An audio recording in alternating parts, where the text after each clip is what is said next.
अस्सलामु अलैकुम वरहमतुल्लाह। सबसे बड़ी और पहली अपडेट ये है कि आप सब भाइयों को पता होगा कि पिछले दिनों मुफ्ती मुनीबुर रहमान साहिब से तौबा और तजदीद ईमान का मुतालबा किया जा रहा था। इस मसले को सबसे पहले हाईलाइट करने वाले मुफ्ती मुशाहिद हुसैन साहब के हक में मुफ्ती राशिद महमूद रिजवी साहिब ने एक वीडियो क्लिप शेयर किया, जिसमें मुफ्ती राशिद महमूद रिजवी साहिब ने यह बयान किया कि मैं 100% मुफ्ती मुशाहिद हुसैन साहब के एतराज़ात की हिमायत करता हूँ। इनका मुफ्ती मुनीबुर रहमान साहिब से तौबा और तजदीद ईमान का मुतालबा बिल्कुल आला हजरत की तालीमात के मुताबिक है। मैं चाहूंगा आप ये वीडियो क्लिप देखें। मुफ्ती मुनीबुर रहमान साहब का एक कट्टर शिया राफजी की तारीफ करना, उसके लिए अलकाबात इस्तेमाल करना और उसके लिए इस तरह के टाइटल और अलकाबात इस्तेमाल करके उसकी तारीफ करना, ये कतान अहले सुन्नत व जमात के अकीदे की रोशनी में ये जायज नहीं है। कुरान सुन्नत से और आइमा अहले सुन्नत के फतवा जहां से 20 हवालाजात पेश किए जा सकते हैं कि किसी सुन्नी को किसी ऐसे राफजी की तारीफ और उसके लिए ऐसे अलकाबात इस्तेमाल करना ये कतान दुरुस्त और कतान रवा नहीं है। इसको किसी सूरत में कबूल नहीं किया जा सकता। फिर दियाबना की मस्जिद का बाकायदा इफ्तिताह हुआ और मुफ्ती मुनीबुर रहमान साहब को वहां मेहमान खुसूसी के तौर पर बुलाया गया और मुफ्ती साहब की मौजूदगी में उसका इफ्तिताह हुआ और मुफ्ती साहब उन दियाबना की मस्जिद के इफ्तिताही प्रोग्राम में शामिल हुए। क्या ये अहले सुन्नत व जमात के मसलक और अहले सुन्नत के मना की रोशनी में आया ये जायज है? तो ये बिल्कुल हरगिज़ जायज नहीं, काबिल गिरफ्त है, काबिल मुआखज़ा है। और फिर इसके अलावा बाकी जो मुफ्ती मुनीबुर रहमान साहब की चीजें शाह साहब ने उनको डिस्कस किया। आला हज़रत इमाम अहले सुन्नत शाह इमाम अहमद रज़ा मुहद्दिस बरेलवी रहमतुल्लाह अलैह ने फतवा रज़विया की जिल्द नंबर 24 के सफ़ा नंबर 132 और 33 पर बड़ी जबरदस्त बात की। आप फरमाते हैं कि आइमा दीन फरमाते हैं, ए ग्रोह उलमा, अगर तुम मुस्तहब्बात छोड़कर मुबाहात की तरफ झुकोगे अवाम मकरूहात पर गिरेंगे। अगर तुम मकरूह करोगे अवाम हराम में पड़ेंगे। अगर तुम हराम के मुर्तकिब होगे तो अवाम कुफर में मुब्तला होंगे। यानी उलमा वो तो आइडियल्स होते हैं, वो तो नमूना होते हैं अवाम के लिए। जब उलमा ये इकदाम करेंगे तो फिर बताएं कि अवाम किधर जाएगी। लिहाजा सैयद मुफ्ती मुशाहिद हुसैन शाह साहब ने जिन बातों के ऊपर गिरफ्त की है यकीनन वो काबिल गिरफ्त है, काबिल मुआखज़ा है और मुफ्ती मुनीबुर रहमान साहब को उनके हवाले से वजाहत जरूर देनी चाहिए। नेक्स्ट अपडेट ये है कि रिसेंटली इंजीनियर साहिब ने अपने चैनल पर पीटीआई सपोर्टर्स के मुतालिक एक वीडियो क्लिप शेयर किया, जिसमें इंजीनियर साहिब ने यह बयान किया कि मैं अपने स्टूडेंट से रिक्वेस्ट करता हूं कि आप किसी भी पॉलिटिकल पार्टी को सपोर्ट करें, लेकिन सबसे पहले अपने दीन को देखें, दीन पर बिल्कुल भी कंप्रोमाइज ना करें, किसी भी ऐसी एक्टिविटी में शामिल ना हो जिसकी वजह से आप अपने मुल्क को नुकसान पहुंचाएं, और सोशल मीडिया पर कोई भी इस तरह की कैंपेन ना चलाएं जिसकी वजह से आप अपने मुल्क की रेपुटेशन खराब करें और अपने मुल्क का नुकसान करें। तो इस तरह का कोई बयान ना दें कि अगर हमारा लीडर हुक्मरान नहीं होगा तो अल्लाह करे पाकिस्तान का हाल भी बांग्लादेश या श्रीलंका वाला हो। तो अगर आप में से कुछ लोग ये करते हैं तो वो बहुत ही गलत करेंगे। मैं चाहूंगा आप भी ये वीडियो क्लिप देखें। बाकी मैं अपने स्टूडेंट से रिक्वेस्ट करूंगा, आपकी पॉलिटिकल एफिलिएशन किसी भी जमात के साथ हो, आपका राइट है, आप जिस मर्जी जमात को सपोर्ट करें, पीटीआई को करें, जेयूआईएफ को करें, जमात इस्लामी को करें या नून लीग को करें, पीपल्स पार्टी को करें, ये आपका हक है। मेरी भी जज्बाती एफिलिएशन जो है वो जमात इस्लामी के साथ है, लेकिन इसका मतलब नहीं कि मैं कभी कंपेन चलाऊं कि आपने सिर्फ उनको वोट देना है, बाकियों को नहीं देना। आप जिसको मर्जी वोट दें, ये आपका राइट है। मैं चूंकि एक रिलीजियस रखता हूं, मौलाना मौदूदी रहमतुल्लाह के साथ मेरी एक अकीदत है, उसकी वजह से उनके साथ मेरी अटैचमेंट वाला मामला है। बाकी डेमोक्रेसी भी देखी जाए, अगर किसी जमात के अंदर है तो या जमात इस्लामी में है या उसके बाद एमक्यूएम है, बाकी तो आपको पता डिक्टेटरशिप ही चल रही है। कानून लीग हो, पीपल्स पार्टी हो या पीटीआई हो, वन मैन शो ही, एक तरफ सरदारी साहब है, एक तरफ नवाज शरीफ साहब है और यहाँ पर इमरान खान साहब है, वो आपके सामने।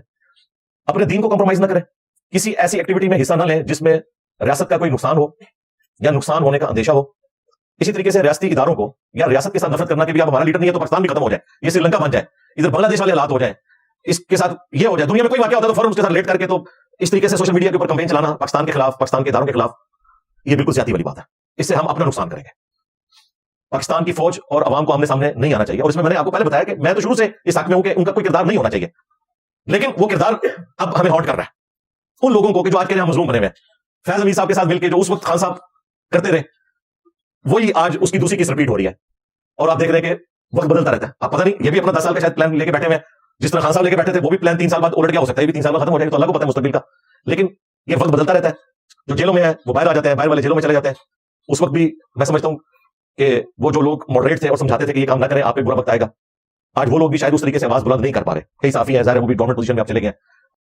नेक्स्ट अपडेट ये है कि रिसेंटली मुफ्ती हनीफ कुरैशी साहिब ने एक खातून एंकर को एक इंटरव्यू दिया, जिसमें उस खातून एंकर ने मुफ्ती हनीफ कुरैशी साहिब से ये सवाल किया कि आप पर इल्जाम लगाया जाता है कि मुमताज कादरी को आपने उकसाया था और आपके बयानात से मुतासिर होकर उसने सलमान तासीर का कत्ल किया था। इस सवाल का मुफ्ती साहिब ने क्या जवाब दिया, मैं चाहूंगा आप भाई भी मेरे साथ ये वीडियो क्लिप देखें। चीज एक तरफ आप कह रहे हैं कि वो जायज नहीं है, उसके लिए पूरा निजाम मौजूद है, उसको करने दें। दूसरी तरफ आप कह रहे हैं कि अगर कर लिया जाए तो उसकी सजा नहीं है। और इसी में आपका एक केस भी आया था जिसके ऊपर सोशल मीडिया पे काफी सारी बहस मुबाहिसा भी हुआ था, और वो ये था मुमताज कादरी वाला था, जिसने ये कहा था कि उन्होंने आपकी ही तकारीर से और आपकी बयान से इंस्पायर होकर सलमान तासीर का कत्ल किया था। तो वो चीज आप किस तरह से जस्टिफाई करें?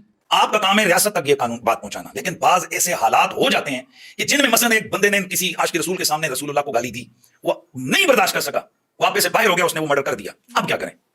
अब शरीयत कहती है कि चेक करो कि वाकयातन इसने सिर्फ इसको इसी वजह से किया है। अगर तो कोई और वजह है तो फिर तो ये कातिल है, इसको सजा दो। और अगर वाकयातन साबित हो जाए कि उस शख्स ने रसूलुल्लाह की जात की बेअदबी की है, उनको गाली दी है, उनको बुरा भला कहा है, और ये अपने आपे से बाहर होकर इसने ऐसा किया है, तो अब उस मकतूल का जो खून है वो रायगा चला गया कि गोया वो अपने कत्ल का खुद जिम्मेदार है। तो यही हम कहते हैं कि अगर किसी ने किसी गुस्ताख को इस वजह से कत्ल किया कि उसके सामने उसने गाली दी और बाद में साबित भी हो गया, ये नहीं जैसे ये बारे बहुत सारे केस हैं कि दुश्मनी कोई और थी और इल्जाम लगा दिया, ये तो इन्हें सालत का, ऐसे नहीं। उसको तो दोनों सजा बल्कि डबल सजा दो कि वो अपने जाती मामलात को रसूलुल्लाह की जात के सामने ला रहा है, इसको डबल सजा देनी चाहिए। तो आप कौन है? आपकी क्या अथॉरिटी है कि आप किसी शख्स को गुस्ताख रसूल करार देकर उसकी जान ले लें? ये नहीं है। तो अदम इल्म जहालत ये भी एक वजह। लेकिन अगर कहीं ऐसा है कि एक आदमी, जैसे आपने पहले एक मकतूल का जिक्र किया, मैं नाम नहीं लेना चाहता उसका, मैं जुबान भी नहीं लाना चाहता उसका नाम, तो उसको तो सैकड़ों उलमा रोज मिन्नतें कर रहे थे अपने अल्फाज वापस लो, और वो यूं कह रहा था ना, माई फुट, उलमा को कह रहा था मेरे जूते की नोक। अब एक रास्ता बचता है कानून का। जब कानून के पास गए जी इसके खिलाफ एफआईआर दर्ज की जाए, उन्होंने कहा ये तो सिटिंग गवर्नर है, ये तो जब यहां से छूटेगा 5 सालों के बाद तो फिर इसकी तरफ कानून आएगा। अच्छा चलो यार वो बात हो गई, तू चुप कर गया, तो चलो जी 5 साल के बाद हम उसको देख लेंगे। लेकिन हर दिन हर टॉक शो में, हर यूनिवर्सिटी में जहां वो जा रहे हो एक ही टॉपिक है, और उसको जनाब वो हुजूर की जात के खिलाफ, हुजूर के उस नामूस के हवाले से वो कर रहा है, बोल रहा है। तो अब ऐसे में जब पूरे पाकिस्तान के उलमा ने तय कर दिया, फतवा दे दिया, 500 से ज्यादा उलमा, और मैं तो यही कहता हूं कि जिस शख्सियत को उन्होंने सजाए मौत दी थी इस हवाले से, अगर उन्हें पूछना था तो रियासत की जिम्मेदारी थी, वो पहले उन उलमा को बुलाते ना कि तुम 500 उलमा ने फतवा क्यों दिया, फिर पूरे पाकिस्तान के किसी आलिम ने उसका जनाजा नहीं पड़ा।